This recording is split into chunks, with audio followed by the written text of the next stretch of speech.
میں نے فیصلہ کیا کہ میں ایک آخری بار بھائی کے پاس جاؤں گی، چاہے وہ مجھے مار ہی کیوں نہ ڈالے۔ ہسپتال سے ان کا نیا گھر کافی دور تھا، مگر میرے پاس رکشے کے پیسے نہیں تھے۔ میں ننگے پاؤں سڑک پر چلنے لگی تھی۔ سڑک کے پتھر میرے پیروں کو زخمی کر رہے تھے، مگر مجھے صرف اما کا وہ زرد چہرہ نظر آ رہا تھا۔ جب میں بھائی کے بنگلے کے باہر پہنچی تو وہاں لمبی لمبی گاڑیاں کھڑی تھیں۔ بھائی اور بھابھی کہیں سے واپس لوٹ رہے تھے۔ جیسے ہی بھائی کی گاڑی گیٹ کے اندر داخل ہونے لگی، میں دیوانہ وار بھاگتی ہوئی گاڑی کے آگے آ گئی تھی۔ ڈرائیور نے زور سے بریک لگائی تو بھائی غصے میں گاڑی سے باہر نکل آئے تھے، اور جب مجھے دیکھا تو ان کے ماتھے پر بل پڑ گئے تھے۔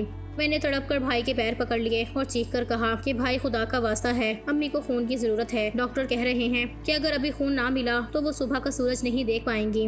بھائی ایک بار خون دے دیں یا کچھ پیسے دے دیں، میں زندگی بھر آپ کی غلامی کروں گی۔ بھائی نے ابھی کچھ بولنا ہی چاہا تھا کہ دوسری طرف سے سائمہ بھابھی اتری۔ ان کے بدن پر ہزاروں کا جوڑا تھا اور وہ خوشبوؤں میں بسی ہوئی تھی۔ وہ ہنس کر بولی کہ راشد دیکھو، اس چورنی کا ڈرامہ ابھی ختم نہیں ہوا، خون تو تم لوگوں کا پہلے ہی سفید ہو چکا ہے۔ اب کیا یہاں سڑک پر تماشا لگا کر ہماری عزت نیلام کرنی ہے؟ اور پھر میری طرف دیکھ کر بولی کہ جاؤ یہاں سے کہیں اور جا کر اپنا منہ کالا کرو اور وہاں سے پیسے کماؤ، ہمارے پاس تمہاری ماں کے لیے کوئی فالتو پیسہ نہیں ہے۔ بھائی نے مجھے بازو سے پکڑ کر زور سے سڑک کی دوسری طرف دھکا دے دیا تھا اور پھر بولے کہ عائشہ، آج کے بعد یہاں نظر نہ آنا ورنہ میں پولیس کو بلا لوں گا۔ بنگلے کا بھاری گیٹ میرے منہ پر بند ہو گیا تھا اور میں اس سڑک پر تنہا رہ گئی تھی۔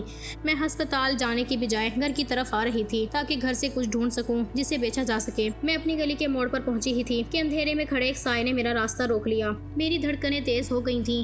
میں نے ڈرتے ڈرتے نظر اٹھائی تو وہ ہمارا ہمسایہ حماد تھا، جو اپنی مہنگی گاڑی کے پاس کھڑا سگریٹ پی رہا تھا۔ اس کی نظریں میری بدحالی کا جائزہ لے رہی تھیں۔ اس نے سگریٹ کا دھواں میری طرف اچھالا اور مجھے روتا ہوا دیکھ کر مسکراہٹ کے ساتھ بولا کہ پریشان نہ ہو، میں رات میں تمہاری مدد کو آؤں گا۔ مجھے عجیب لگ رہا تھا، میں نے کوئی جواب نہیں دیا اور نیچی نظریں کیے اس کے پاس سے گزرنے لگی تو اس نے میرا راستہ روک لیا اور دھیمے لہجے میں کہنے لگا، پریشان نہ ہو عائزہ، میں جانتا ہوں تمہاری ماں مر رہی ہے اور تمہیں پیسوں کی سخت ضرورت ہے۔ میں آج رات تمہارے گھر آؤں گا اور تمہیں وہ سب دے دوں گا جس کی تمہیں ضرورت ہے، بس تمہیں میرا ایک چھوٹا سا کام کرنا ہوگا اور میری ایک بات ماننی ہوگی۔ میں اس کی بات کا مطلب سمجھ کر کانپ اٹھی تھی۔ میری آنکھوں میں خوف اتر آیا تھا۔ میں نے اس کی طرف دیکھا تو اس کی آنکھوں میں ہوس کی وہ چمک تھی جو کسی بھوکے بھیڑیے کی ہوتی ہے۔ میں خاموشی سے وہاں سے بھاگی اور اپنے گھر کا دروازہ اندر سے بند کر لیا، مگر اس کے وہ جملے میرے کانوں میں ہتھوڑوں کی طرح بج رہے تھے۔ میں نے سارے گھر کی تلاشی لے لی تھی مگر وہاں بیچنے کے لیے کچھ نہیں تھا۔ گھر کے اندر وہی ہو کا عالم تھا اور باہر وہ بھیڑیا میری مجبوری کا فائدہ اٹھانے کے لیے رات کی سائے گہرے ہونے کا انتظار کر رہا تھا۔ میں دیوار سے لگ کر بیٹھ گئی تھی۔ ایک طرف ماں کی زندگی تھی اور دوسری طرف میری عزت۔ مجھے لگ رہا تھا کہ یہ کالی رات مجھے اور میری عزت کو نگل جائے گی۔ میں نے سوچ لیا تھا کہ صبح ماں کے پاس جاؤں گی کیونکہ رات ہو گئی تھی، اور جس نرس کا میں نمبر لے کر آئی تھی اس نے بھی کال کر کے مجھ سے کہہ دیا تھا کہ میں نے اپنے تعلقات استعمال کر کے آنٹی کو خون لگوا دیا ہے۔ نہ جانے وہ لڑکی کیوں ہم سے اتنی ہمدردی جتا رہی تھی، شاید وہ بھی ہماری طرح حالات کی ماری ہوئی تھی۔ اچانک دروازے پر دستک ہوئی تو میرا دل جیسے سینے سے باہر آنے لگا تھا۔ میں نے ڈرتے ڈرتے کنڈی کھولی تو سامنے حماد کھڑا تھا۔ اس کے ایک ہاتھ میں نوٹوں کی گڈیاں تھی۔ اس نے ایک حقارت آمیز مسکراہٹ کے ساتھ قدم اندر رکھا اور دروازہ بند کر دیا۔ یہ لو عائزہ، تمہاری ماں کی زندگی اور تمہارے گھر کا راشن۔ اس نے پیسے میز پر پھینکے اور میرے قریب آ کر سرگوشی کی، بس اب تم اپنا وعدہ پورا کرو۔ یہ جوانی اور خوبصورتی کس کام کی اگر تمہاری ماں ہی نہ رہے؟ آج کی رات تمہیں میرے نام کرنی ہوگی۔ اس کی گھٹیا بات سن کر میرے تن بدن میں آگ لگ گئی تھی۔ مجھے اپنی غربت پر رونا آ گیا تھا مگر غیرت نے سر اٹھا لیا تھا۔ میں نے وہ نوٹوں کی گڈیاں اٹھائیں اور پوری قوت سے اس کے منہ پر دے ماری۔ نکل جاؤ میرے گھر سے، میری ماں تڑپ تڑپ کر جان دے دے گی مگر میں اپنی عزت کا سودا نہیں کروں گی۔ میں نے سمجھا تھا تم انسان ہو مگر تم تو جانور سے بھی بدتر نکلے ہو۔ میں نے اسے دھکے دے کر باہر نکالا اور دروازہ بند کر کے دھاڑے مار کر رونے لگی۔ اسی کرب کے عالم میں مجھے اچانک شہریار کا خیال آیا۔ وہ کالج کا وہ لڑکا تھا جس نے ہمیشہ مجھ سے عزت سے بات کی تھی اور مجھے بہت پسند بھی کرتا تھا، مگر میں نے اسے کبھی بھاؤ نہیں دیا تھا کیونکہ مجھے اپنی ماں اور بھائی کی عزت عزیز تھی۔ میں نے کانپتے ہاتھوں سے اس کا نمبر ملایا۔ دوسری طرف سے اس کی وہی مہربان آواز آئی تو میں نے روتے ہوئے اسے اپنی حالت بتائی تو وہ تڑپ اٹھا اور کہنے لگا، تم فکر نہ کرو عائزہ، میں ابھی آنا چاہتا ہوں مگر تم اکیلی ہو۔ میں صبح سویرے اپنی ماں کو ساتھ لے کر آؤں گا تاکہ تمہیں کوئی ڈر نہ لگے۔ اس کی اس بات نے میرے بجھتے ہوئے حوصلوں کو نئی امید دے دی تھی۔ اگلی صبح ابھی سورج کی پہلی کرن بھی نہیں نکلی تھی کہ باہر ایک بڑی سی گاڑی رکی۔ شہریار اپنی ماں کے ساتھ اندر داخل ہو گیا تھا۔ اس کی ماں نے مجھے گلے سے لگایا تو مجھے لگا جیسے برسوں بعد مجھے کوئی پناہ ملی ہے۔ پھر ان لوگوں نے مجھے اور اماں کو سنبھال لیا تھا۔ کچھ ہی دنوں میں اماں کی طبیعت سنبھل گئی تھی اور شہریار کی ماں نے میرا ہاتھ مانگ لیا تھا۔ میری شادی سادگی سے شہریار کے ساتھ طے پا گئی تھی۔ رخصتی سے چند دن پہلے اماں نے حسرت سے کہا، بیٹی بیٹی بھائی جیسا بھی ہے آخر بھائی ہے، اسے فون کرو کہ وہ آ کر اپنی بہن کو رخصت کرے۔ میں نے بوجھل دل کے ساتھ بھائی کا نمبر ملایا تو پتہ چلا کہ وہ ہسپتال میں زندگی اور موت کی کشمکش میں ہے۔ معلوم ہوا کہ جس رات میں بھائی کے در سے ٹھکرائی گئی تھی اسی رات سائمہ بھابی گھر کا تمام زیور اور نقدی سمیٹ کر اپنی کسی آشنا کے ساتھ بھاگ رہی تھی۔ بھائی نے اس کا پیچھا کیا تو اس کی گاڑی کا ایکسیڈنٹ ہو گیا اور وہ کوما میں چلا گیا۔ بھابی سب کچھ لوٹ کر جا چکی تھی اور میرا بھائی اب ایک سرکاری ہسپتال کے وارڈ میں بے یار و مددگار پڑا تھا۔ پھر میں اور شہریار اسے اپنے گھر لے آئے تھے اور اس کا علاج کروایا تھا۔ آج میری شادی کو کئی سال بیت چکے ہیں۔ اماں اور بھائی ابھی میرے ساتھ رہتے ہیں۔ بھائی اب ٹھیک ہو چکا ہے مگر وہ شرمندگی کے مارے مجھ سے آنکھیں نہیں ملا پاتا۔ شہریار کو دیکھ کر مجھے احساس ہوتا ہے کہ ضروری نہیں کہ ہر لڑکا جو محبت کا دعویٰ کرے وہ جھوٹا ہو۔ کچھ شہریار جیسے سچے اور مخلص بھی ہوتے ہیں جو محبت نبھانا جانتے ہیں۔